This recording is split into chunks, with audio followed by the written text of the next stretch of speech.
Türk kahvesi yapmayı biliyor musunuz? Gerçekten. Bu Türk kahvesi, bu espresso, bu filtre kahve. En ince olan hangisi? Türk kahvesi. Dokuya bakın. Un gibi. Türk kahvesi çok ince öğütülür. Yani yoğun bir kahve. Zaten o yüzden Türk kahvesi fincanları küçüktür. Bakın. Hadi şimdi Türk kahvesi yapalım. Türk kahvesinin 4 şeker seviyesi var. Sade, şekersiz, az şekerli, yarım kesme şeker, orta şekerli, 1 kesme şeker, şekerli, 2 kesme şeker. Ekipmanı tanıyalım. Ekipman bu. Cezve. Aslında Türk kahvesi makineleri var ama klasik Türk kahvesi cezvede yapılır.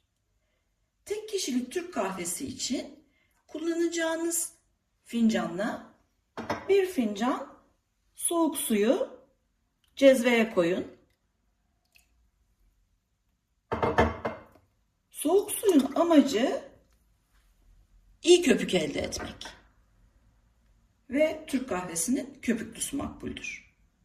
Şekerli içecekseniz istediğiniz miktardaki şekeri cezveye koyun. Ben sade içiyorum, o yüzden şimdi şeker eklemeyeceğim.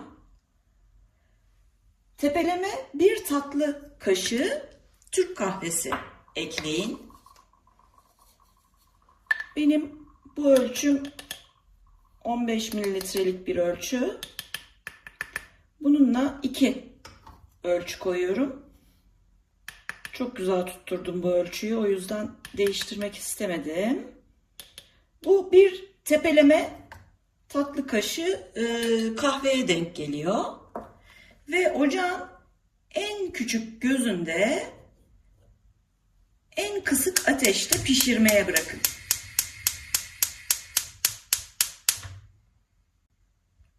Kısık ateşte yapıyoruz. Çünkü kahvenin aromasını yavaş yavaş demlenmesi daha çok çıkartıyor ortaya. Ayrıca gene iyi köpük elde etmenin yöntemlerinden biri kısık ateş. Şimdi pişme süresi boyunca başından ayrılmamanızı tavsiye ederim. Çünkü Türk kahvesi çabuk taşar. Aslında izlemesi de zaten zevkli. Yavaş yavaş kahve suya karışıp demlenecek ve köpük oluşacak. Bunu seyretmek zevkli bence. Aslında iyi kahve demek bol köpük demek biraz. Ve bu bol köpüğü elde etmenin bir yöntemi de tek kişilik kahve yapıyorsanız büyük cezve kullanmayın derim. Çünkü büyük cezvede köpük dağılıyor. Tek kişilik kahvelerde küçük cezve kullanmak gene köpük elde etmenin yöntemlerinden biri. Köpük dağılmıyor çünkü.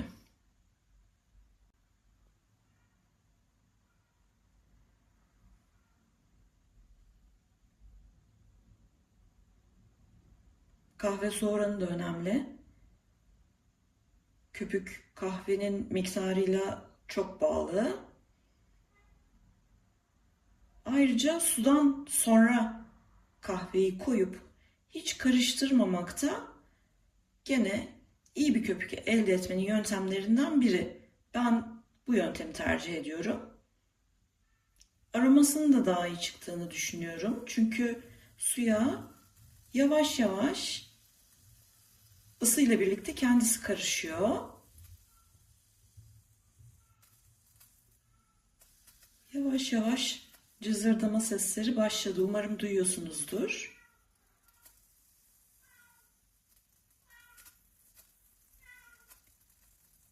Şükran da cızırdamaya başladı.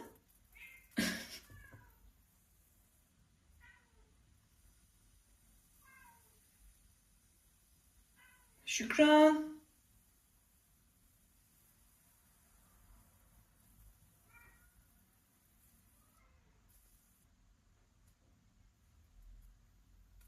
Türk kahvesi biraz sabır işi ama değiyor.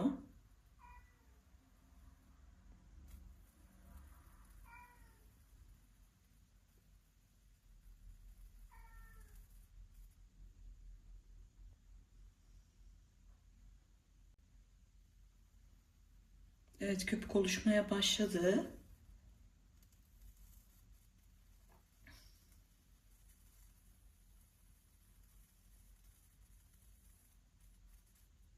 Birazdan yükselmeye başlayacak.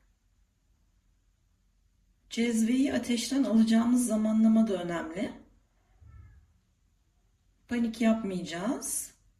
Köpük bayağı yükselecek. Cezvenin üstüne kadar yükselecek. Ama şimdi canlı bir şekilde hep beraber cezveyi ateşten tam zamanında alacağız.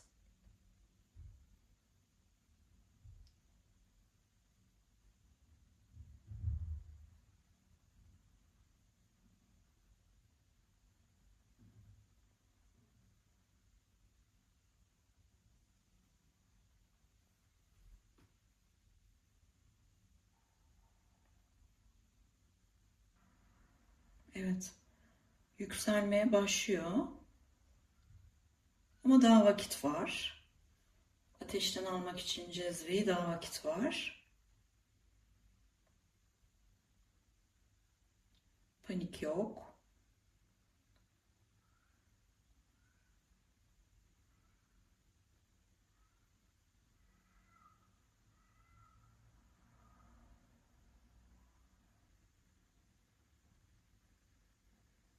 Sabırla bekliyoruz.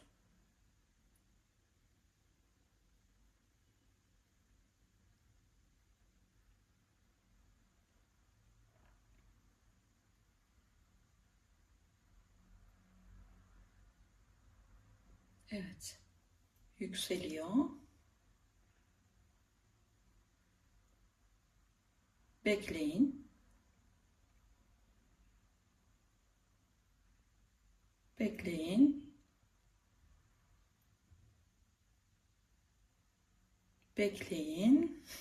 Heyecanlı değil mi? Bekleyin. Bekleyin. Cezvenin üstüne kadar çıkacak. Bekleyin ama artık yavaş yavaş hazır olmakta fayda var. Bekleyin. Bekleyin. Bekleyin. Bekleyin. Ve şimdi evet tam zamanında. Köpüğü fincana alıyoruz. Fincanın yarısını dolduruyoruz. İkinci bir pişime bırakıyoruz cezveyi. Bu ikinci pişim aromayı ortaya çıkaracak. Yalnız ikinci pişimde dikkatli olun. Çok hızlı kaynayıp taşar. O yüzden elimiz düğmede bekliyoruz. Çok fazla kaynatmamaya çalışacağız. Ve yükselmeye başladığında kapatacağız. Şimdi fincanı tamamlayalım. Köpüğü bozmadan ince ince döküyoruz.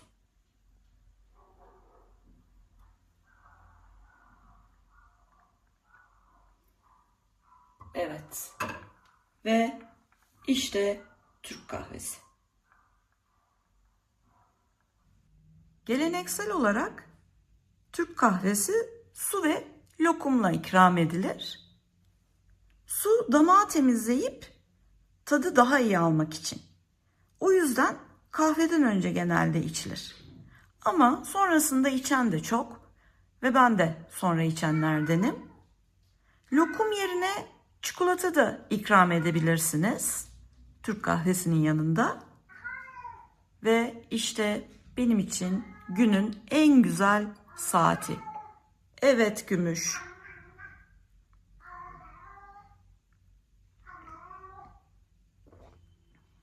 O güzel olmuş. Bakın, köpük bir yudum aldığınızda da aslında hemen bitmez. Bu tabaka halinde görünen köpük aslında iyi bir köpük.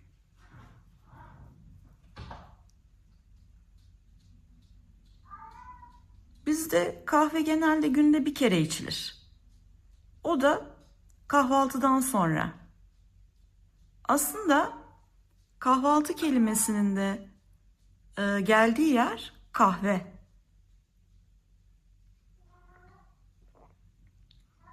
Kahvaltı, kahve ve altı kelimesinden oluşuyor. Yani sert Türk kahvesinden önce aç karnına kahve içmemek için yenilen yemek.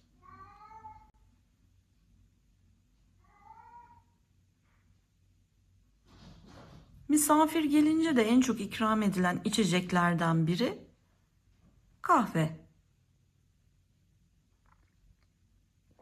Evet, Türkiye'de en çok içilen içecek çay olabilir.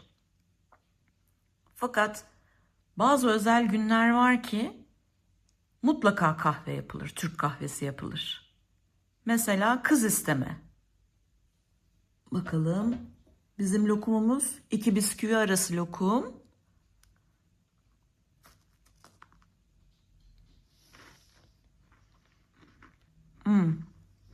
Güzel.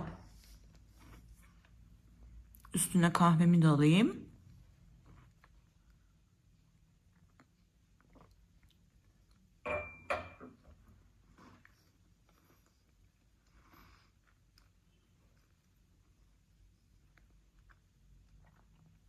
Türk kahvesiyle ilgili bir atasözü de var. Bir fincan kahvenin 40 yıl hatırı vardır. Yani küçük bir iyilik bile unutulmaz anlamında.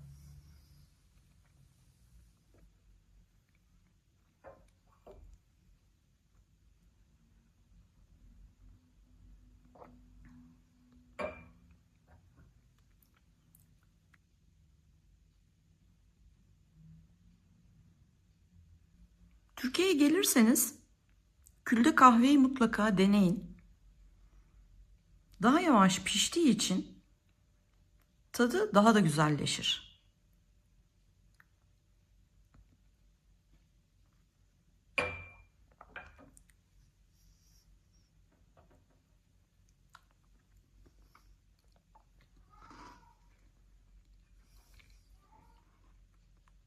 Ve evet, kahvemizi